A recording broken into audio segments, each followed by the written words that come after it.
ఇప్పుడు జ్ఞానవేలు అన్న ఇప్పుడు వీళ్ళది బ్యానర్ ఉన్నారు కానీ వీళ్ళు వేలు కాకుండా మీ మీద కోట్లు పెట్టిరంట నువ్వే చెప్పినావు కానీ మొన్న పెడుతుంటే అంటే మజా వచ్చిన కొద్ది పెట్టిరా ముందే అంత పెడదాం అనుకున్నారు వాళ్ళు? ముందే ఆయన ఈ సినిమా తీస్తున్నప్పుడే ఈ కాన్సెప్ట్ తీయాలంటే మనం చిన్నగా వద్దు, ఇది ఓటీటీ సినిమా కాదు, థియేటర్కి చేస్తున్నాం, సో దీంట్లో పెద్ద ఫైట్లు ఉండాలి, పెద్ద సెట్లు ఉండాలి, పెద్ద క్యాస్టింగ్ ఉండాలి అని ముందే డిసైడ్ అయ్యాక నేను కథలోకి వచ్చా. సో నాకు సంబంధం లేకుండానే వాళ్ళు సినిమా పెద్దగా తీద్దాం అనుకున్నారు. సో అలాగే తీశారు. ప్లస్ ఆయన రషెస్ చూసినప్పుడు ఒక 2-3 స్కెడ్యూల్స్ అవుతున్నప్పుడు చూసి చాలా బాగా వస్తుంది, నేను ఎలా అయితే ఊహించుకున్నానో అలా వస్తుందని చెప్పి ఇంకా డైరెక్టర్కి బడ్జెట్ ఫ్రీడమ్ అన్నీ ఇచ్చారు. ఇచ్చినప్పటికీ అతను మాత్రం ప్రమాణం చేసిన 50 రోజుల్లోనే సినిమా తీసి ఇచ్చాడంట. అలాంటి యాక్చువల్లీ ఇలాంటి పెద్ద సినిమా చేయాలంటే మామూలుగా 80, 90, 100 రోజులు షూటింగ్ వరకు పట్టచ్చు. కానీ ప్రొడ్యూసర్ ఖర్చు పెడుతున్నాడు కదా అని అతనితో పెట్టించకూడదు, ఒక బడ్జెట్లోనే అందంగా తీసి ఇవ్వాలని చెప్పి 50 డేస్లోనే డిజైన్ చేసి రాత్రి పగలు 2 షిఫ్ట్లు షూట్ చేసాం. మామూలుగా సింగిల్ షిఫ్ట్ ఉంటుంది, అలా కాకుండా ఉన్న 50 రోజుల్లో ఒక 40-45 రోజులు మేము డబుల్ షిఫ్ట్లు షూట్ చేసి ఒక 90 రోజుల్లో తీసే సినిమాని 50 రోజుల్లో కంప్లీట్ చేసి ఇచ్చాం. సో ప్రొడ్యూసర్ ఖర్చు పెట్టిన దాన్ని కూడా మేము న్యాయం చేసామంటున్నాం, డబుల్ కష్టపడి అంటున్నాం. రోజుకి 8 కాకుండా 14 గంటలు కష్టపడి సినిమాని పూర్తి చేసాం. ఇప్పుడు ఇంట్లో అందరం ఉంటామే, ఒకరికి మంచిగా ఉంటుంది, ఒకరికి చెడ్డగా ఉంటుంది. 5 ఏళ్ళు ఉన్నాయి, 5 ఏళ్ళు ఒక్క తీరు లేవు. ఇప్పుడు ఇంకో ఏళ్ళు పెద్దగా చేసుకోలేము మనం.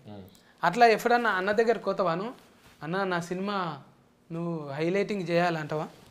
లేదు, నేను అడగను.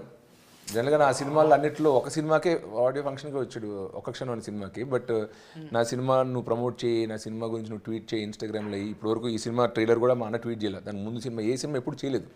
నేను అలాగా అడగడానికి ఇష్టపడను. నిజంగా ఒరిజినబుల్గా సస్కస్ కావాలి. జనాలు చెప్పిండ్రని కాదు, ఇంకొకరు ఫర్మోటింగ్ చేసిండ్రను. అలాగా నాకు హిందీలో ఒక మ్యూజిక్ వీడియో చేశా.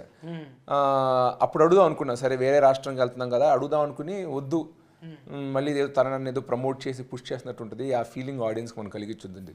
లక్కీగా అది హిట్ అయ్యి 100 మిలియన్ వ్యూస్ వచ్చాయి. వచ్చినప్పుడు కంగ్రాట్స్ చేస్తూ వేసాడంటున్నా, ప్రమోట్ చేస్తూ కాకుండా సక్సెస్ అయ్యాక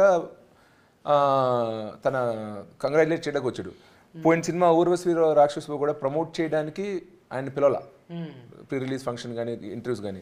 సినిమా హిట్ అయ్యాక సక్సెస్ ఫంక్షన్ మాత్రం పిలిచాను. సరే అయితే మన సక్సెస్ ఫంక్షన్ పిలుద్దాం.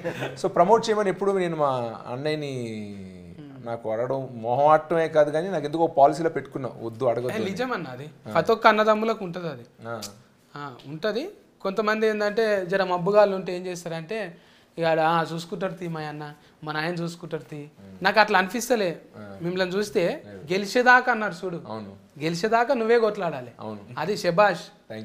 ఒకరు ఉన్నారని మబ్బుగా తిని ఫండుడు కాదు, గెలిచేదాకా కొట్లాడదాం, హీట్ అయ్యేదాకా తీస్తూనే ఉందాం. నిజంగా నా పాజిటివ్ వచ్చేసింది మనకు ఆల్రెడీగా.